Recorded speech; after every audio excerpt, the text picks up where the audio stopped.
Assalamualaikum warahmatullahi wabarakatuh. Waalaikumsalam warahmatullahi wabarakatuh. Gimana kabarnya anak-anak hari ini? Baik. Sehat semua? Sehat. Alhamdulillah. Sekarang tanggal berapa ya? 14. Ada yang absen 14 di kelas ini? Ada. Siapa? Eval. Eval. Ya, Eval silakan dipimpin berdoa. Belum bacaan mulai, mari kita berdoa mulai atau masing-masing. Doa mulai.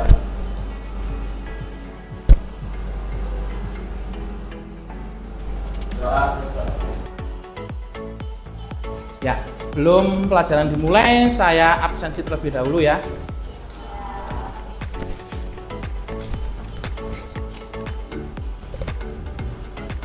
Ahmad Bagas, Ahmad Bintang, Saya Ahmad Ardiansa, Saila, Sela. Baik, hadir semua ya. Saya minta salah satu di antara kalian untuk ke depan memimpin untuk kita menyanyikan lagu wajib nasional ya. Siapa biasanya jadi dirijen? Ya, Ibu. Silakan Ibu. Berdiri semuanya ya. Hiduplah Indonesia Raya. Indonesia tanah airku, tanah tumpah darahku. Di sana ada Indonesia Raya, merdeka, merdeka, tanahku, negeriku yang ku cinta raya. Silakan duduk.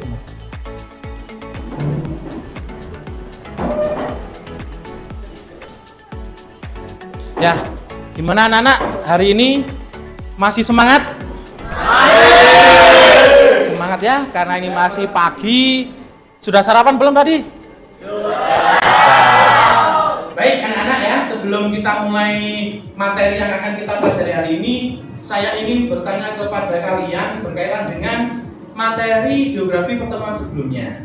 Ya, coba ada yang masih ingat pertemuan sebelumnya kita kemarin membahas tentang apa? Coba Sandy.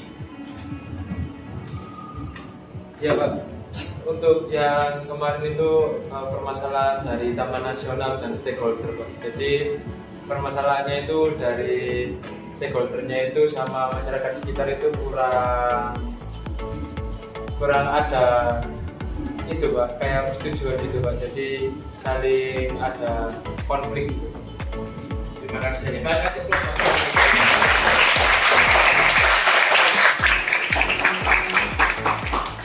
Materi yang kelompok kita bahas kemarin itu tentang perburuan liar burung langka, yaitu burung cekaka Australia sama raja udang di Pantai Pakurbaya, tepatnya di Surabaya.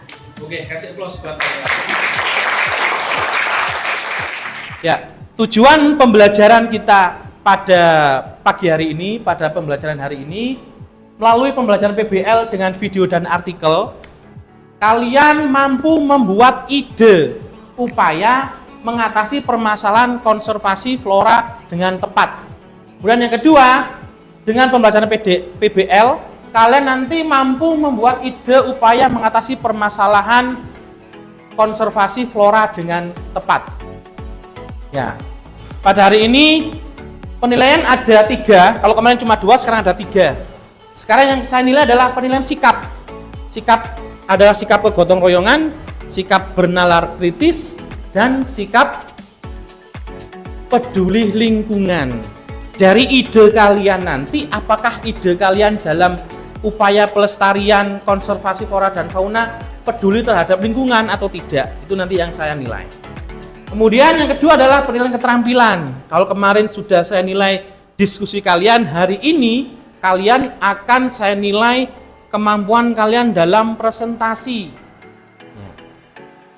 kemampuan kalian dalam bertanya, kemampuan kalian dalam menjawab pertanyaan. Nanti akan saya nilai.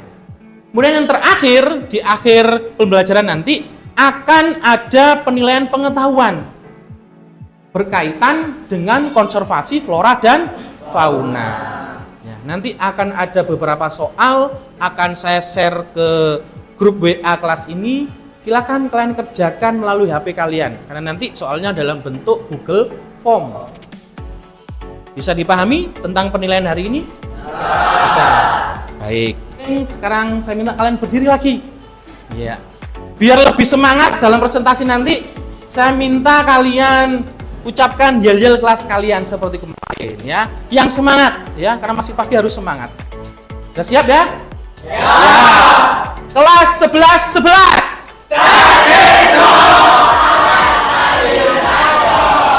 Tepuk tangan buat semua. Baik, silakan duduk. Oke, yel-yel sudah, biar lebih semangat ya. Sekarang kalian kumpul sesuai dengan kelompoknya masing-masing. Tolong saya minta satu aja. Satu bangku, satu meja taruh di depan untuk kalian presentasi. Ya, oke, silakan kalian kumpul sesuai kelompoknya masing-masing.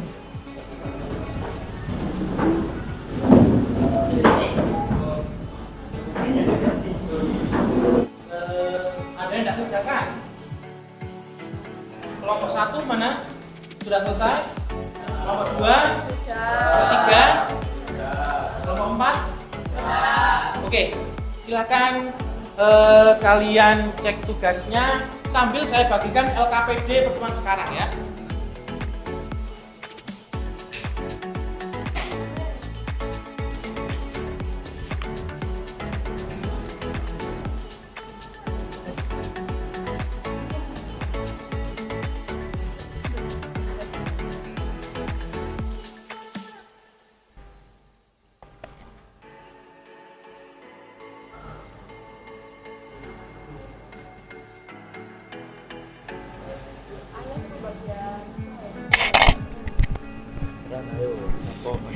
Aku penyaji.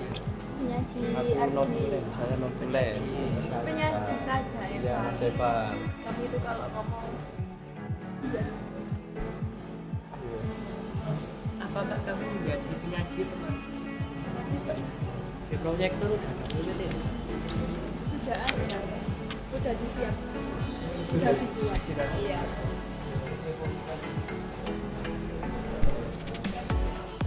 Saya ingin kita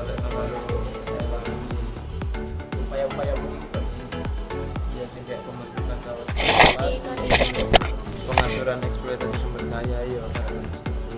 Kenapa? Iya, di sekarang. Kalau nanti pada saat keburu presentasi belum selesai, dilanjutkan nanti. Sudah siap presentasi? Ya. Iya. Kelompok mana yang lebih dulu presentasinya? Nah, biar adil ya. Coba ketua kelompoknya ke depan, ya.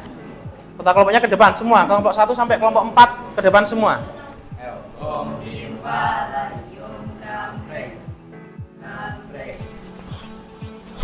Pertama Pak, Menang. Ya, silakan duduk. Iya, sweet. berapa kali kemenangan Pak? Satu aja, biar gak lama-lama. Tim baju kertas. Yang kalah? Iya, Rena. Berarti Rena yang pertama, bintang nomor 2, yang ketiga Ardiansyah, yang keempat tadi Vivi. Oke. Baik. Assalamualaikum warahmatullahi wabarakatuh.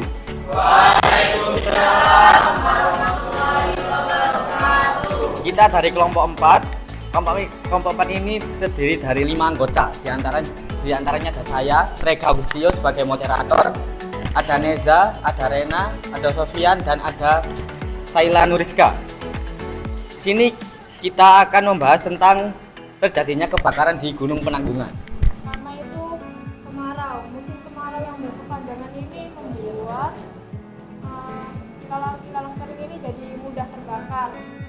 Yang kedua yaitu rokok. Kemungkinan warga yang tinggal di situ atau pendaki membuang Melalui analisa titik rawan kebakaran dan juga patroli atau pengawasan yang ketat, hutan masih berpeluang untuk terbakar. Oleh karena itu, penjaga hutan maupun masyarakat harus siap dengan kemungkinan terburuk yang mungkin terjadi. Yang keempat, mempersiapkan alat pemadaman kebakaran. Semua peralatan yang berfungsi untuk penanggulangan kebakaran hutan harus terpenuhi dan selalu siap. Hal ini dimaksudkan untuk mempercepat proses pemadaman dan evakuasi jika terjadi kebakaran hutan atau lahan. Yang kelima, mengadakan penyuluhan dan edukasi. Penyuluhan juga dapat dilakukan secara rutin untuk memberikan pemahaman kepada masyarakat mengenai bahaya kebakaran hutan. Di sini kelompok 3, kelompok saya akan mempresentasikan tentang upaya Taman Nasional dan stakeholder, upaya permasalahannya ya guys. Sebelumnya perkenalkan, nama saya Muhammad Sendi Surya Saputra sebagai moderator. Kebijakan yang dikeluarkan terkait Taman Nasional. Hal ini dapat menyebabkan adanya persaingan, mendapat hak kuasa atas tata kelola yang diinginkan. Jadi stakeholder itu akan bersaing untuk mendapatkan hak kuasa dalam pengelolaan Taman Nasional. Entitas flora dan fauna tertentu, perburuan liar, penebangan liar, dan peladangan berpindah. Kebijakan pemerintah untuk pelestarian keanekaragaman hayati. Berbagai negara telah mengadopsi kebijakan untuk melindungi keanekaragaman hayati. Pembentukan kawasan konservasi, pengaturan eksploitasi sumber daya, perlindungan spesies terancam pendidikan, dan kesadaran masyarakat kerjasama internasional. Saya mengingatkan kembali, tolong ketika ada kelompok temanmu presentasi, diperhatikan, dipahami materinya, kemudian dicatat hal-hal yang susah atau yang sulit, silahkan ditanyakan. Hal-hal yang mungkin menjadi pertanyaan buat kalian ditulis, nanti ditanyakan juga, ya. Karena ini berkaitan dengan upaya untuk mengurangi permasalahan konservasi flora dan fauna. Selamat pagi semuanya. Nah, sebelumnya perkenalkan saya Rizky Dayanti Rahma Adinda sebagai moderator dan teman-teman saya. Di sini ada Ardi, Naila, Eval sebagai penyaji dan terakhir Anggi sebagai notulen. Berdirinya saya dan teman-teman saya di sini untuk mempresentasikan pembahasan tentang perburuan liar burung langka yang terjadi di pantai timur Pamurbaya, Surabaya. Pengembangan nasional Indonesia Timur sehingga sangat menarik untuk mengaitkan perencanaan dan desain Surabaya dalam mengatasi masalah pemanasan global saat ini. Peran kawasan lindung mangrove atau KLM di pantai timur Surabaya Pamurbaya sangat penting karena daerah tersebut merupakan satu-satunya ekosistem mangrove yang luas dan tersisa di Surabaya. Terlebih lagi, kawasan ini sebagai habitat bagi banyak spesies bakau, ikan, dan beragam hewan, sehingga juga memiliki peran penting dalam keberlanjutan ekonomi lokal dan pengembangan kota Surabaya. Di antaranya terjadi penggunaan berbagai jenis hewan. Perburuan hewan ini digunakan untuk keperluan atau kepentingan ekonomi manusia, bisa dibilang kepentingan pribadi. Semakin meningkatnya permintaan konsumen, semakin maraknya juga perburuan liar. Yang dimaksud permintaan konsumen di sini biasanya digunakan sebagai obat herbal, ramuan-ramuan atau pajangan yang indah karena dari fisik hewan tersebut. Upaya konversi satwa langka di Indonesia memiliki satwa langka dan juga flora langka yang dilindungi.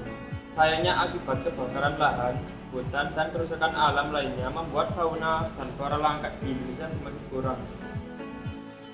Sebab itulah penting untuk melakukan konservasi terhadap satwa-satwa. 1. Memberikan edukasi dan sosialisasi.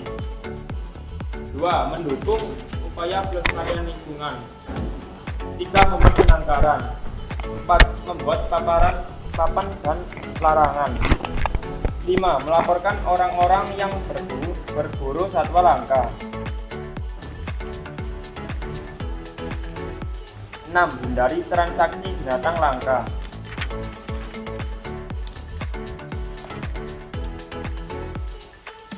Oke. Kemudian kesimpulan dari perburuan liar ini adalah perburuan liar yang di Surabaya merupakan tanggung jawab kita semua sebagai masyarakat Indonesia. Upaya untuk mencegah atau meminimalisasi permasalahan tersebut dengan cara yang bisa dilakukan yaitu memberikan edukasi sosialisasi, kemudian lebih ke menegakkan hukum yang ada dan juga saling mengingatkan ya sebagai manusia. Selamat pagi semuanya. Pagi. Di sini kami kelompok 1 akan membahas mengenai kebakaran di Gunung Bromo. Kebakaran hutan merupakan suatu peristiwa terbakarnya hutan baik secara alami maupun oleh perbuatan manusia, sehingga mengakibatkan kerusakan lingkungan yang menimbulkan kerugian ekologi, ekonomi, sosial budaya, dan politik. Kebakaran hutan umumnya terjadi pada musim kemarau. Kebakaran hutan dan lahan atau karhutlah yang terjadi pada 6-15 September 2023 telah mengubah hamparan padang savana di Kabupaten Gunung Bromo menjadi lautan abu. Akibatnya, lebih dari 500 hektar lain vegetasi hangus yaitu berada di kawasan konservasi Taman Nasional Bromo Tengger Semeru. Bab 2 analisis permasalahan dalam jangka pendek sejumlah vegetasi endemik hangus terbakar seperti rumput malela, edelweiss, hingga anggrek tosari merupakan spesies endemik pegunungan Jawa. Kawasan Gunung Bromo juga menimbulkan dampak buruk bagi kehidupan satwa. Banyak satwa yang melarikan diri dan tidak berhasil. Beberapa spesies dengan lokomasi lambat memilih berdiam dan bersembunyi di pohon.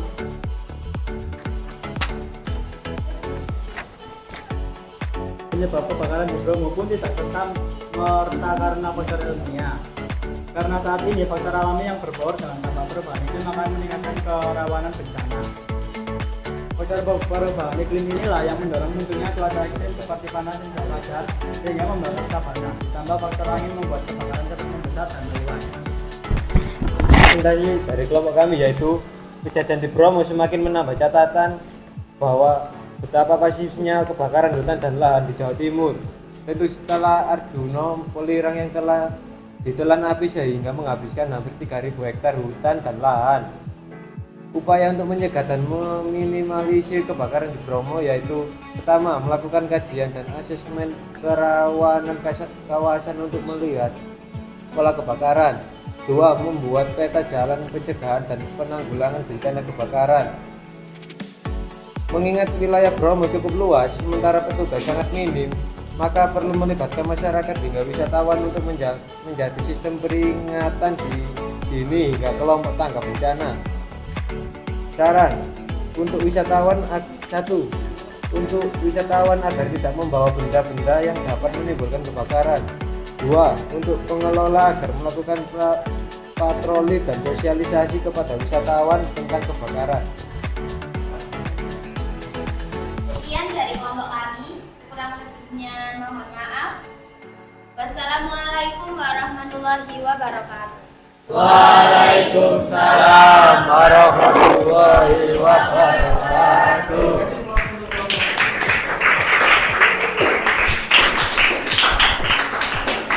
Baik, untuk selanjutnya kita analisis bersama-sama tentang upaya kalian dalam melestarikan konservasi flora dan fauna tadi. Dilakukan sebelum kebakaran atau saat terjadi kebakaran. Itu kan terdiri dari 6 langkah ya. Kalau misalkan kita melakukan 6 langkah tersebut, apa yang maksudnya itu di tempat itu apa enggak? Pembahasan yang kita bahas hari ini masih banyak sekali orang-orang awam yang sangat tidak peduli dengan lingkungan, dengan pemburuan liar. Mereka juga termasuk dalam merusak ekosistem atau konservasi. Baik, kasih close buat tadi untuk yang kebakaran di Gunung Penanggungan tadi upayanya yaitu membuat tulisan-tulisan, ada sosialisasi ke masyarakat, kemudian dari kelompoknya Naila tadi perburuan burung ya, tadi ada sosialisasi juga, memberdayakan pemerintah, aturan-aturannya ditegakkan dengan baik. Kemudian tadi kebakaran di Bromo juga seperti itu, ya. Upaya-upaya dari pengelola masyarakatnya mencegah wisatawan masuk ke sana, dilarang membawa benda-benda yang membuat Gunung Bromo menjadi kebakaran. Oke, itu tadi analisis permasalahan dan analisis upaya-upaya dalam mencegah atau mengatasi permasalahan konservasi flora dan fauna. Baik anak-anak, untuk selanjutnya bawa HP semua ya. Oke, kalau sudah bawa HP semua, ini Pak Ricci punya beberapa soal ya untuk evaluasi pembelajaran pada hari ini ya. Tadi saya sudah share di grup kelas 11 berupa Google Form. Silahkan kalian kerjakan, saya beri waktu 10 menit. Ya, silahkan dikerjakan dalam waktu 10 menit. Ya. Tidak boleh bekerja sama ya. Ayo dikerjakan sendiri. Ini penilaian individu.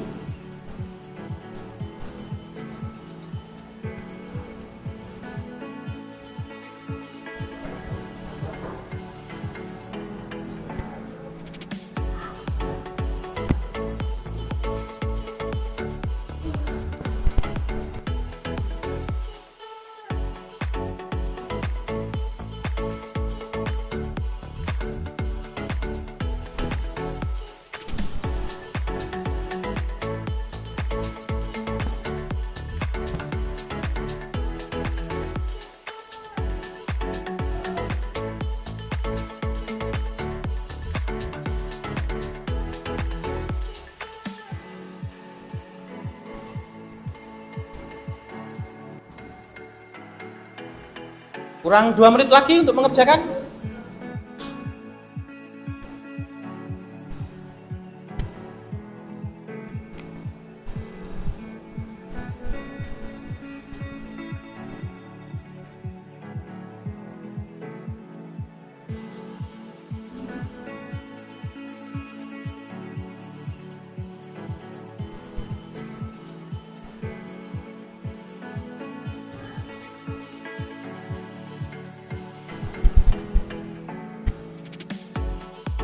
Baik, gimana? Sudah selesai?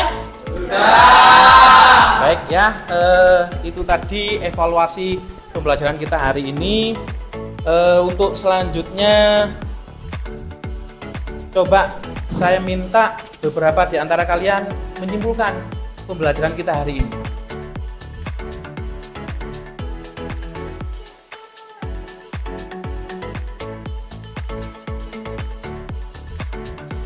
Ya. Kesimpulan saya, kita harus lebih waspada dan kita harus lebih peduli lingkungan lagi. Kita harus melestarikan lingkungan seperti hutan, terus melestarikan lebih tepatnya menjaga satwa atau flora fauna yang masih ada gitu Pak. Jadi sebelum punah kita jaga mulai sekarang gitu Pak. Baik, terima kasih. Baik, jadi kesimpulan pembelajaran kita memang benar kata Sandy, kita harus menjaga dan melestarikan konservasi flora dan fauna kita agar flora, agar fauna itu tetap lestari dan terjaga dari kepunahan. Menurut saya pembelajaran hari ini itu sangat menarik dan seru ya Bang, karena pembelajaran ya, materi pada hari ini tuh sangat menarik bagi kita semua, sehingga siswa-siswi itu yang awalnya nggak aktif itu bisa jadi aktif Bang. Tanya terus tahulah upaya-upaya dan permasalahan yang ada. Menurut saya pembelajaran hari ini sangat menyenangkan dan para siswa juga bisa bertanya tentang permasalahan di sekitarnya. Jadi bisa bertanya terus dijawab. Jadi pada saat presentasi kalian sudah saya nilai, sudah saya observasi. Tidak hanya hari ini gabungan nilai dengan pertemuan sebelumnya. Pada saat kalian diskusi itu saya observasi, saya catat, saya nilai siapa yang aktif, siapa yang kurang aktif. Ini Pak Ricci punya reward bagi siswa yang paling aktif di antara teman-teman. Ayo, siapa yang aktif kira-kira? Ayo. Eva. Hasil observasi saya yang mendapatkan nilai paling tinggi tentang keaktifannya adalah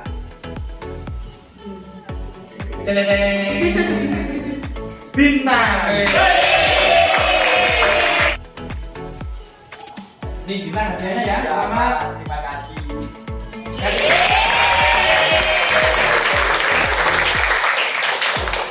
Pertemuan selanjutnya nanti akan kita pembelajarannya masuk pada bab selanjutnya, yaitu bab tentang masalah kependudukan yang ada di halaman 263 di buku paket kalian. Ya, dibaca di rumah. Minggu depan kita akan belajar tentang itu. Sampai di sini ada yang ditanyakan tentang pembelajaran hari ini?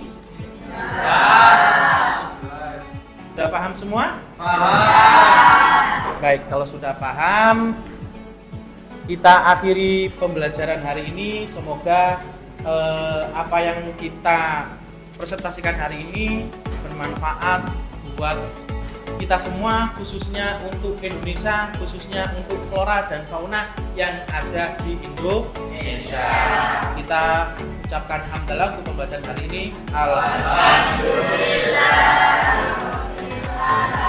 Sekian dari saya, kurang lebihnya mohon maaf. Saya akhiri. Assalamualaikum warahmatullahi wabarakatuh.